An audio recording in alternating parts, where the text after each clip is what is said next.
मित्रों, कभी कभी हमारे जीवन में ऐसी घटनाएं घटित हो जाती हैं जिनके बारे में हम सोचते हैं तो बड़ा बुरा लगता है, लेकिन ऐसी घटनाएं जिनके बारे में हम सोच भी नहीं सकते, हमारी ज़िंदगी से जो घटनाएं परे होती हैं वो भी घटनाएं घटित होती हैं और हमको सुननी पड़ती हैं, देखनी पड़ती हैं।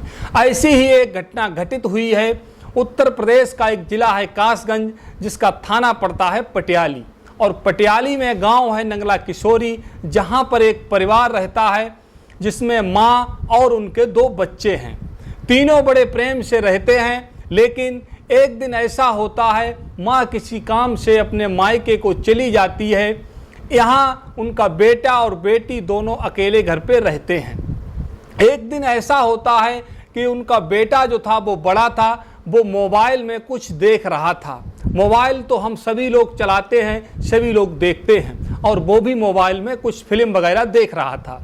देखते देखते पता नहीं उसके मन में ऐसी क्या बात आई कि वो उसमें ब्लू फिल्म देखने लगता है, और ब्लू फिल्म देख के उसके मन में शैतान सवार होने लगता है।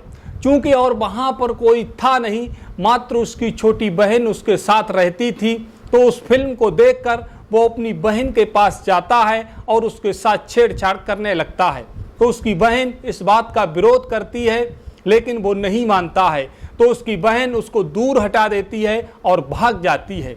लेकिन उसके पास जो मोबाइल था उसमें थोड़ी देर के बाद फिर वो मोबाइल में ब्लू फिल्म देखता है, और इस हद तक देखता है कि उसके सिर पर पूरी तरह से शैतान अपना कब्जा कर लेता है, और वो अपने आपे में नहीं रहता है, अपनी छोटी बहन के साथ छेड़छाड़ करने लगता है। तो छोटी बहन दोबारा उसका ज़बरदस्त विरोध करती है। चूँकि उसके घर में कोई था नहीं, क्योंकि वो दोनों अकेले ही थे, तो उसका विरोध आखिर कहाँ तक करती। तो उसका सगा भाई जो था अपनी बहन को ज़बरदस्ती अपनी बाहों में जकड़ लेता है और उठा के उसको बिस्तर पर लिटा लेता है। हालांकि उसकी बहन लगातार विरोध कर रही थी, लेकिन उसका विरोध कारगर साबित नहीं हो रहा था। इस तरह से उसका जो सगा भाई था वो अपनी बहन के साथ बलात्कार करता है। उसकी बहन रोती है, चिल्लाती है, चीखती है, लेकिन वहाँ पर उसे कोई भी बचाने वाला नहीं था। बलात्कार करने के बाद वो अपनी बहन को बिस्तर पे ही छोड़ देता है और दूर हटके खुद चला जाता है।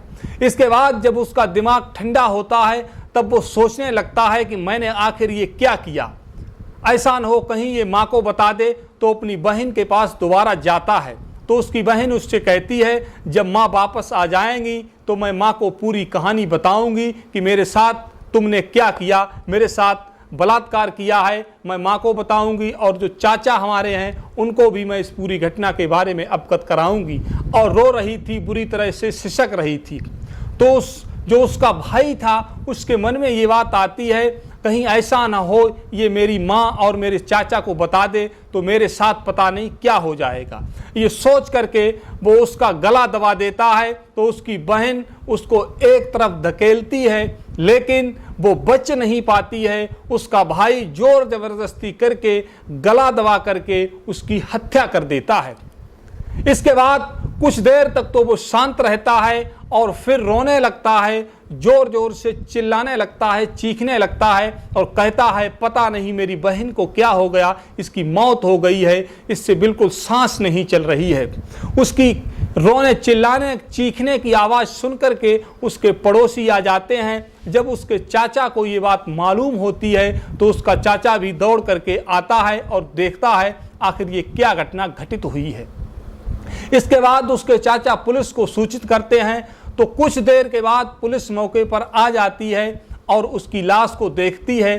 तो पुलिस को प्रतीत होता है ये अपने आप मृत्यु नहीं हुई है, हमें ऐसा लगता है इसकी किसी ने हत्या की है। ये सोच करके पुलिस उसकी लाश को पोस्टमार्टम के लिए भेज देती है। तो पोस्टमार्टम में जो कहानी सामने निकल कर आती है उससे सभी हैरान रह जाते हैं। उसमें स्पष्ट आता है कि इसके साथ बलात्कार हुआ है, इसके बाद गला दबा करके इसकी हत्या की गई है। तो चाचा नामजद रिपोर्ट नहीं लिखवाते हैं, लेकिन पुलिस को तहरीर दे देते हैं। इसके बाद पुलिस को उसके भाई पे शक होता है, क्योंकि जब उससे पूछताछ की जाती है तो वो सही ढंग से कुछ भी बता नहीं पा रहा था। और उसके कान में चोट लगी हुई थी। उस चोट को देख करके पुलिस उससे पूछती है कि तेरे ये चोट कैसे लगी, तो वो इधर उधर की बातें बनाने लगता है। लेकिन आखिर पुलिस को चकमा कैसे दे सकता था। इसके बाद उससे जब कड़ाई से पूछताछ की जाती है तो वो सारा मामला पूरी तरह से स्पष्ट बता देता है कि मैंने इस तरह से ये घटना मेरे साथ हुई है, मैंने ही अपनी बहन का बलात्कार किया। इसके बाद किसी को बताने के डर से उसकी गला दबा करके हत्या कर दी। इसके बाद उसके चाचा अपने भतीजे के खिलाफ रिपोर्ट दर्ज करवाते हैं और उसको जेल भेज दिया जाता है और उससे पूछा जाता है कि आखिर वो मोबाइल कहाँ है। तो पुलिस जाती है, उस मोबाइल को देखती है तो उस मोबाइल में अभी भी वो पोर्न वीडियो मौजूद थी।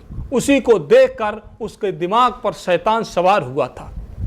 तो मित्रों, ऐसी घटनाएं हो जाती हैं, लेकिन हमारे समाज में ऐसी घटनाएं नहीं होनी चाहिए। हमारा कहानी सुनाने का उद्देश्य सिर्फ इतना है कि हम सभी लोग एक ऐसे समाज में रहते हैं जहां एक गांव में सभी को भाई बहन की नज़र से देखा जाता है, लेकिन ये सगे भाई ने अपनी बहन का बलात्कार किया। और क्यों किया? वो सिर्फ एक मोबाइल में वीडियो देख करके।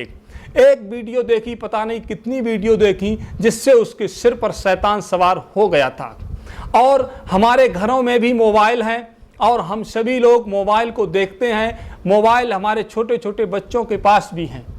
आखिर हमको ये बात जानना चाहिए कि हमारे बच्चे मोबाइल में क्या देख रहे हैं। कहीं ऐसा न हो कि छोटे छोटे बच्चे जो मोबाइल में पोर्न वीडियो न देख रहे हों, अश्लील चीज़ें न देख रहे हों, जिससे देखकर वो गलत रास्ते पर चले जाएं। यही हमारा कहानी सुनाने का उद्देश्य है कि बच्चों से या तो मोबाइल दूर रखें, अगर मोबाइल दूर ना भी रख पाएँ तो इतना ज़रूर करना है कि उन पर निगाह रखें कि बच्चे मोबाइल में क्या देख रहे हैं। मित्रों, कैसी लगी हमारी आज की कहानी? अगर कहानी अच्छी लगे, इससे आपको कुछ शिक्षा प्राप्त हुई हो, तो हमारी वीडियो को लाइक करना, कमेंट करके बताना कि वीडियो कैसी लगी, क्या आपको शिक्षा मिली। और अगर चैनल सब्सक्राइब ना हो तो चैनल को सब्सक्राइब जरूर कर लेना। धन्यवाद मित्रों, नमस्कार।